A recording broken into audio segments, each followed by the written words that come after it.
ask Steve to step up here, and I'm going to ask him some of the things that I think that a lot of us like to know. And I've already prepped him a little bit on this. So you're from where? Well, my wife and I moved here just over 2 years ago from the Washington, D.C. area. Grew up in Ohio, went to school at George Washington University in Washington. My wife grew up in Washington, and we met on Capitol Hill and stayed there. About the last 10 years, we lived out in the country near Gettysburg, Pennsylvania. A lot of people are surprised that Gettysburg's only about an hour north of Washington. So we had a dream to have a farm in the country and restore an old house and have our kids grow up there, and they did. And then our daughter, actually, what brought us to Western North Carolina, our daughter, who's our youngest, became interested in Warren Wilson, and we had never been to Western North Carolina. So when we came down visiting with her, and she fell in love with the school, and during her freshman year, she's a senior this year, so during her freshman year, every time we visited, we said, this is wonderful, we could see ourselves here, and hadn't been looking to move at all, but both were in the same frame of mind, and so we said, let's give it a shot, and that was just over 2 years ago, and we just love it. It was a wonderful move.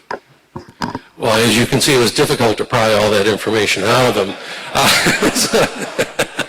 So I'd like to have him continue with his presentation. Thank you. Okay, well, thank you very much, and thanks for bearing with my descriptions of a few slides. I really only had a couple here today anyway, so let me just get it started.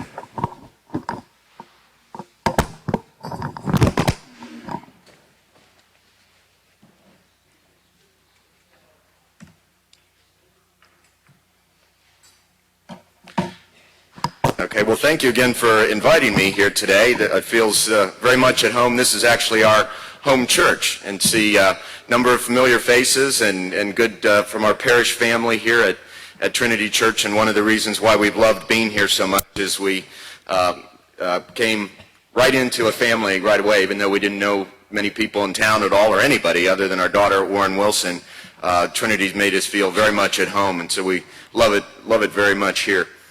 We also, one major change that we made when we came here, again, as I said, we lived on a big farm out in the country, a fruit farm. If you know the area around Gettysburg, it's beautiful apples and peaches and bucolic fruit-producing area. And when we came down here, we said, if we're going to make a change, let's make a big change and see a different way of life. So we moved right downtown here, and in fact, we live in the Grove Arcade.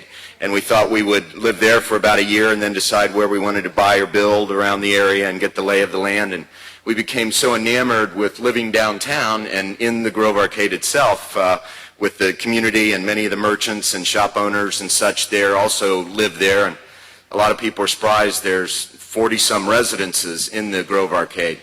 The reason why I'm saying that is what I'm going to talk about here, the large picture of sustainability and conservation, environmental issues. We realized also that by living in such a place, we drive our car, we have one car, and we drive it very rarely, instead of about 1,500 miles a week, with me going in and out of Washington, D.C., and my wife driving the kids to school. And as you know, the Grove Arcade is the city partnership to help revitalize the downtown, and so by living there and using much less energy, we feel that we're helping to contribute to the revitalization of downtown and such.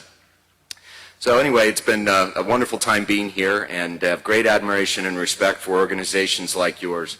I am a business consultant, and I have several partners, and we have a firm here in Asheville which is called Sustainability Strategies. It's a limited liability corporation. We're a consulting firm that provides strategic planning and education and communication services and public relations to organizations and institutions that are seeking to implement sustainability strategies and sustainability activities within their operations. Our clients include Progress Energy, Warren Wilson College, UNC Asheville, major developers, small builders, independent businesses, nonprofit organizations, state, local, federal government entities. It's wonderful, fascinating work. I love it dearly, which, as I always say, you better love it dearly if you're going to be self-employed, whatever you're doing. And And I do, and especially in the last few years, as the title of my talk, and if you can envision the slides here, it's actually called the Sustainability Tsunami. And I say that because over the last few years, and those of us who have been in this kind of work for, I've been in about 15 years myself, focused exclusively on sustainability issues. The fact that over the last couple of years, when you think of Al Gore winning the Academy Award winner and Nobel Prize winner Al Gore because of his focus on environmental issues and An Inconvenient Truth and such, what had been, in my opinion at any rate, sort of lapping at the shore and a rising tide of awareness about issues of sustainability, now in my estimation at least has become really the sustainability tsunami. And with no disrespect at all to the horrible nightmare of a couple of years ago when a tsunami hit, just that image of sustainability engulfing and washing in such a huge way right now. So the actual title of the slide here, it says Leveraging International and National Sustainability Efforts for Regional Bottom Line Benefits. And that's a big mouthful, but working backwards, what I want to hopefully come to is that what does this all mean right here in this wonderful place, in this beautiful mountain home of ours here in western North Carolina?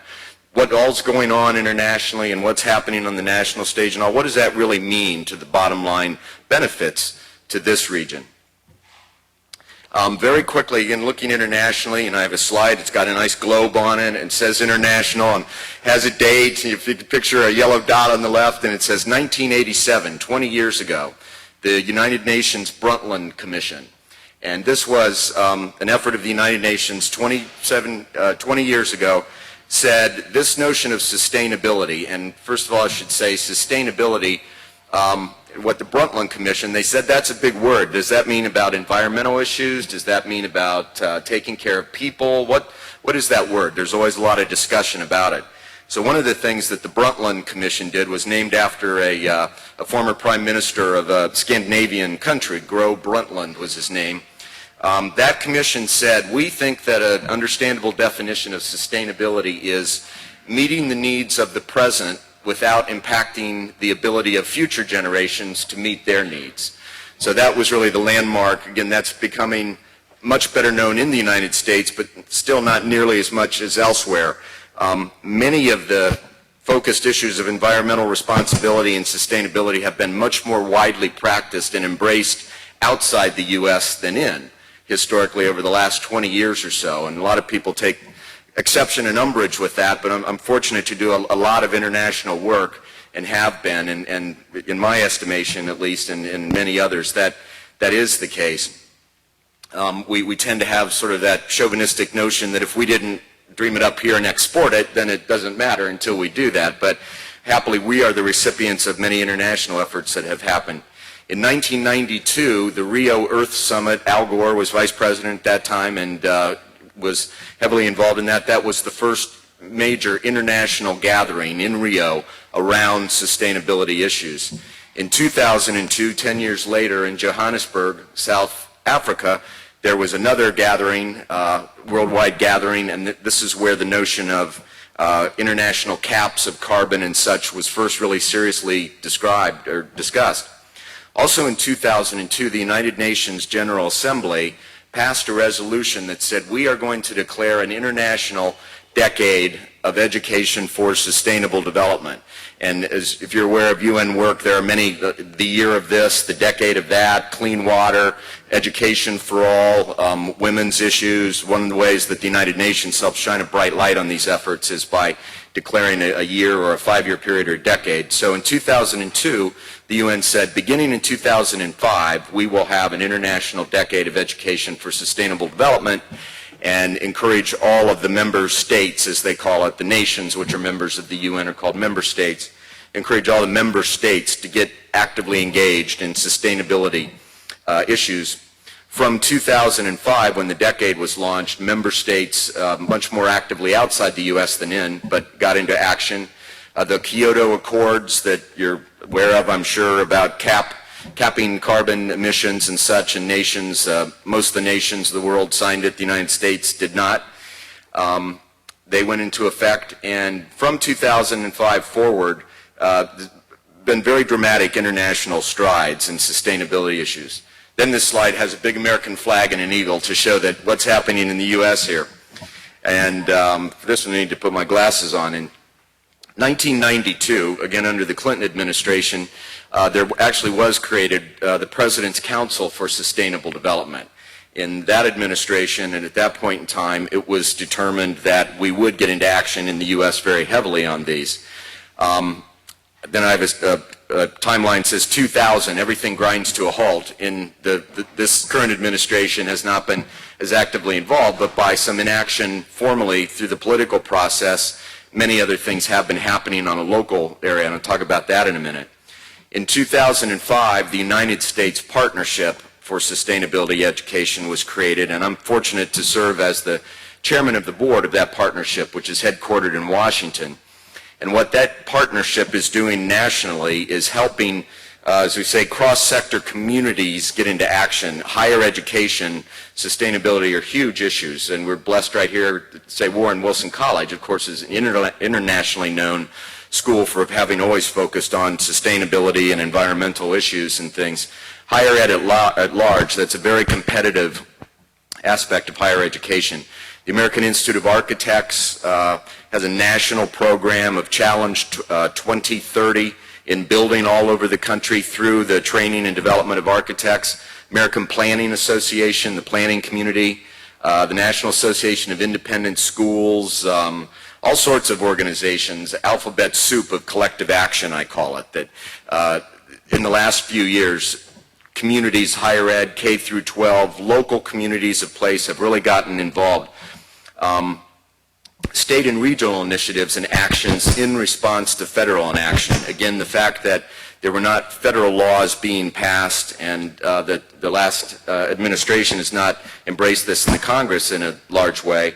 You probably heard, individual states like California said, well, we're going to have our own emissions caps, and different regions banding together to work on these issues regionally, which I think has been great, rather than wait on the Congress, which right now, if we're waiting on the Congress, we're not going to get very far here. But when communities and regions and states take these issues on, here in North Carolina, Senate Bill 3 that was just recently passed, we went from having no requirements at all for renewable energy to now there's 12% is required for renewable energy, wind, solar, hydro, and such. From 0 to 12, we went from being a state doing nothing about it to being one of the leaders in the United States. And then I have 2006, the active engagement of the business and financial community, especially around energy issues. And as we talked about over the last couple of years, and gentlemen, giving tips on where the cheaper gas is right now, it's not going the other way. So a lot of these issues that for some people were just sort of annoying become front and center. And as we know right now with the water crisis, we've got to change the way that we're doing things around water. That's not just an optional thing or not right now. Same with energy. We've got to change the way we're doing things. We can't just continue to extract everything from the earth and expect that it's a limitless supply. And at the cost right now. And then I have 2007, mainstreaming and the coolness factor, magazines and articles. The two examples here, I said not only did it become more prevalent, but when you probably saw this last year, Bank of America and Wachovia and such announcing $20 billion initiatives, all whole new products and services within the financial community to support and serve sustainability goals and objectives. So a lot of the things which were considered, well, this would be great and we'd like to at our company embrace this, but nobody will loan you money to do this, or you can't do that. Those things are being peeled away very quickly. Two examples of how the mainstreaming and coolness factor, you might have seen a commercial that's on TV right now. It's for a Ford hybrid. And a little girl and her father are getting in the car, and he's going to drive her to work, and they're going down the road, and she says, Dad, can you drop me off like a block from school, and he looks kind of funny, and he's, waits, and so then she feels bad, and she says, it's just that, a lot of the kids, their parents are dropping them off in hybrids and things now. And so her father says, well, this is a hybrid. And she says, a hybrid? And he says, well, I don't know what a hybrid is, but it's a hybrid. And so she says, well, why didn't you ever talk about that? And so he says very thoughtfully, well, I didn't think I needed to talk about it. And so the inference is he was way ahead of the curve, and if you're responsible, you're thinking about this anyway. And so anyhow, just that coolness factor makes a big difference. Then for me, also, it used to be that when you're in my line of work, you were always looking and you'd send emails to each other and say, hey, there's an article in the bottom inside section of the Wall Street Journal, the quotes, something hopeful, and trying to dig up a reference or a national article or something. And now, as you know, you can't go by a newsstand or turn on TV and not see every kind of commercial about how we're going green or what our sustainability strategy is or what our climate strategy.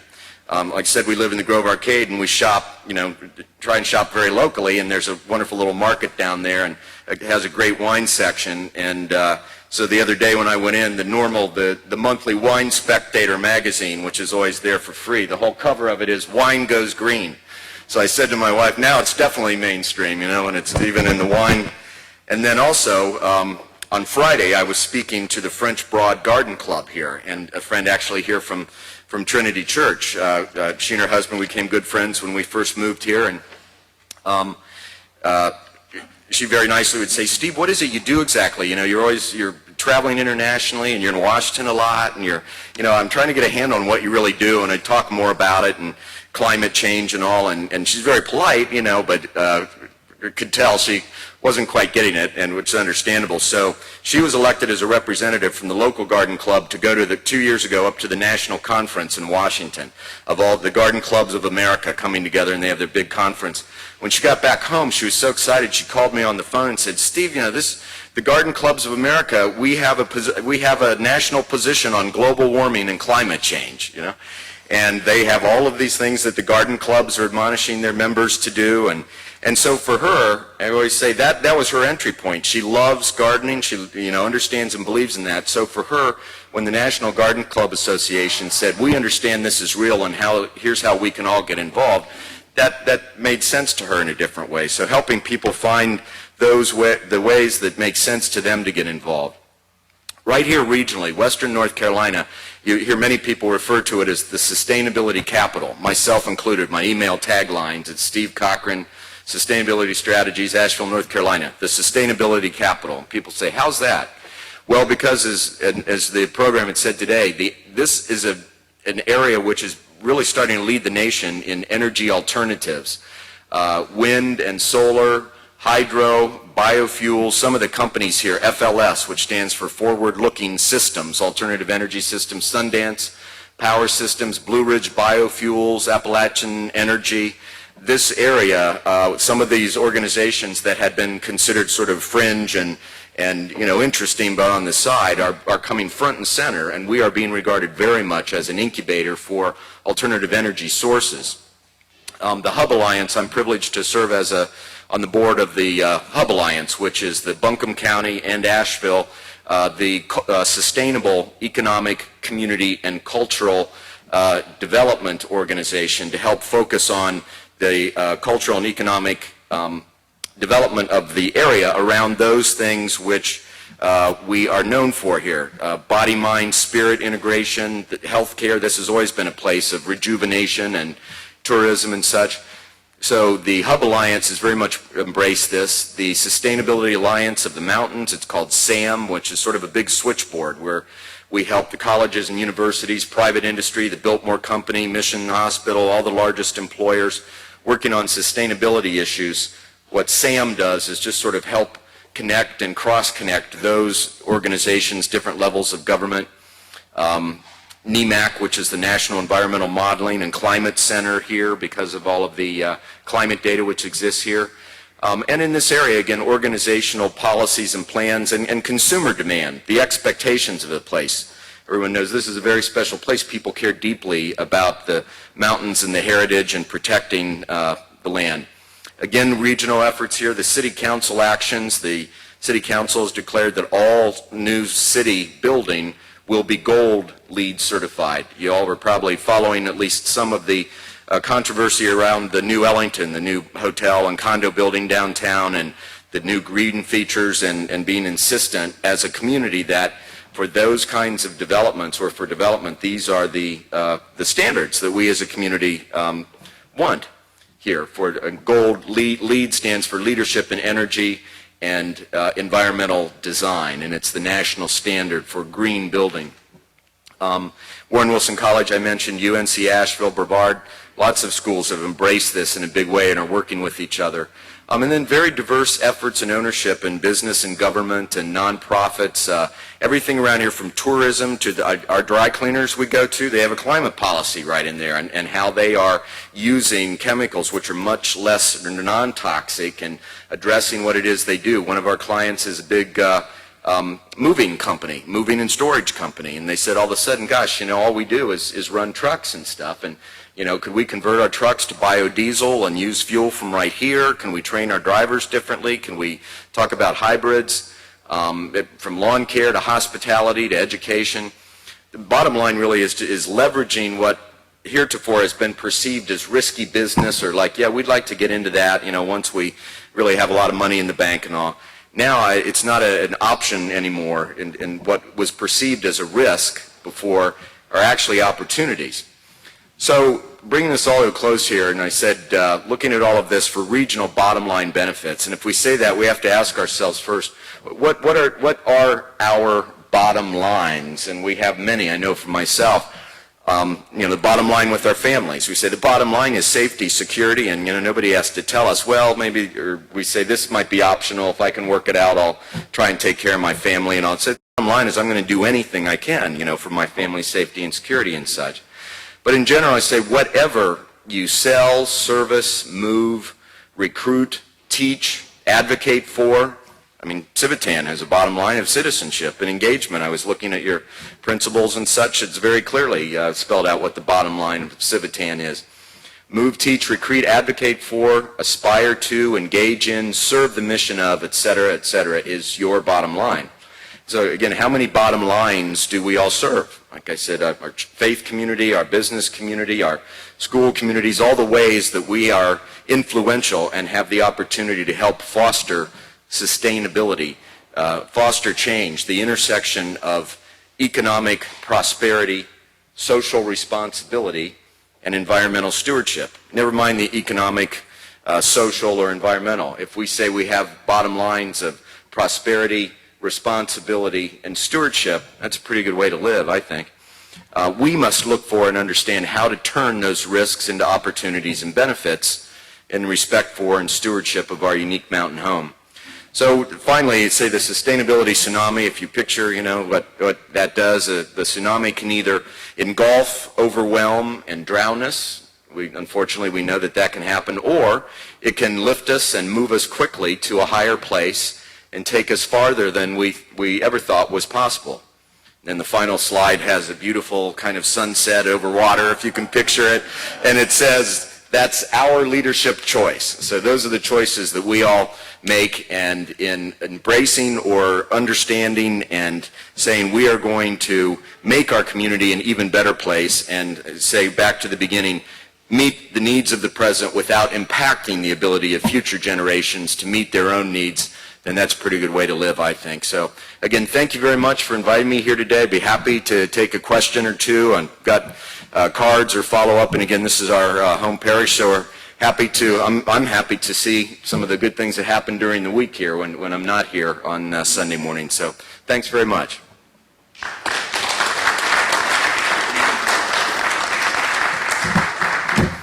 Okay, are there a few questions?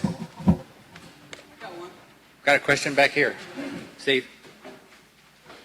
Question back yes, here. sir.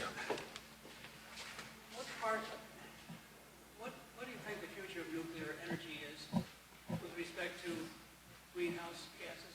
And why do you think Al Gore did not even mention it in his Inconvenient Truth? Sure. The question was wondering about the future of nuclear energy as alternative and greenhouse gases, and then also wondering why Al Gore didn't mention nuclear at all in Inconvenient Truth.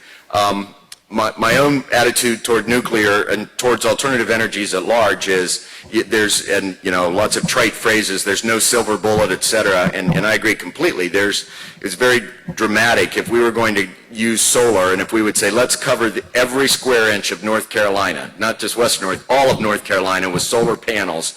that could only possibly serve about 15% of the total energy which is utilized in the state right now. I mean, it just becomes very practical.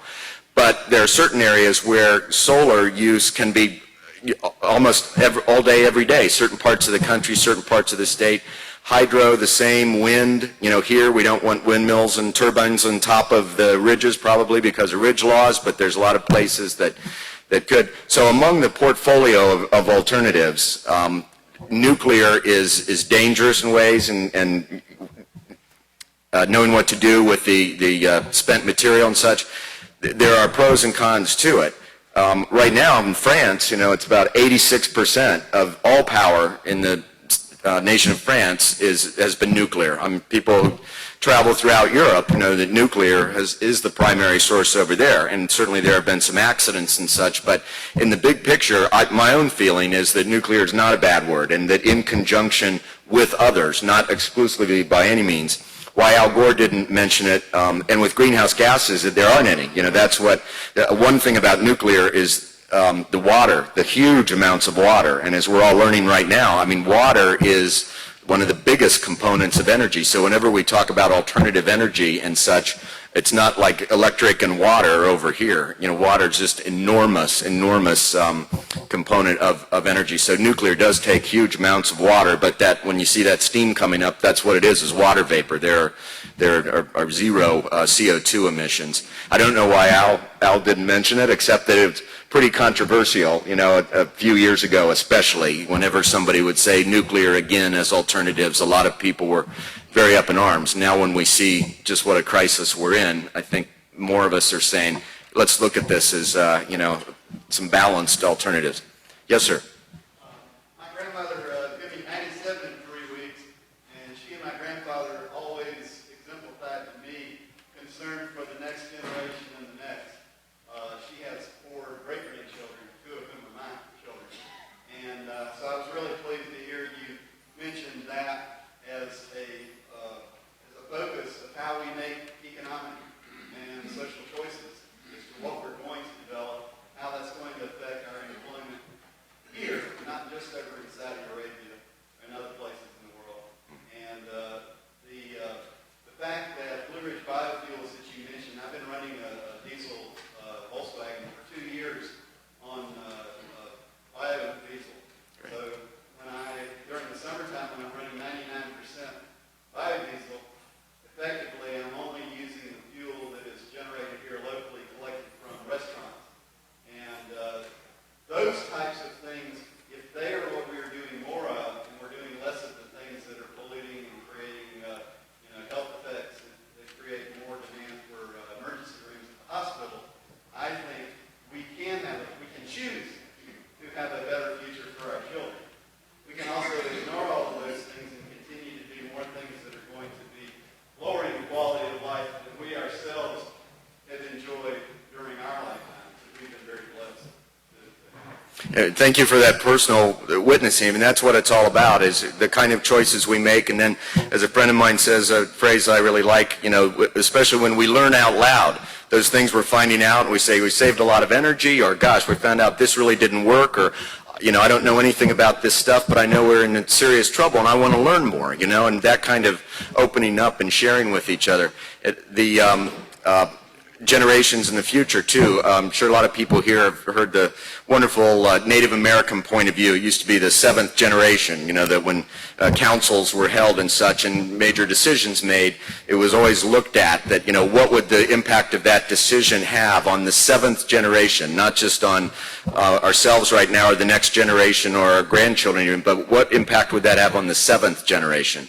There's a product line, which very wisely, here at Green Life and Earth Fair and all you'll see, and that's what the product line is called, 7th generation, to help people. It's a green line of things to help people think about it. But yeah, just that selfishness factor to me. I mean, how many of us, again, using our families, do we say, well, you know what, I'm just going to burn it up and eat it up, and, if my kids can make it on their own, great. If not, that's up to them. Not many of us choose, to be that way, and why should we with the earth at large?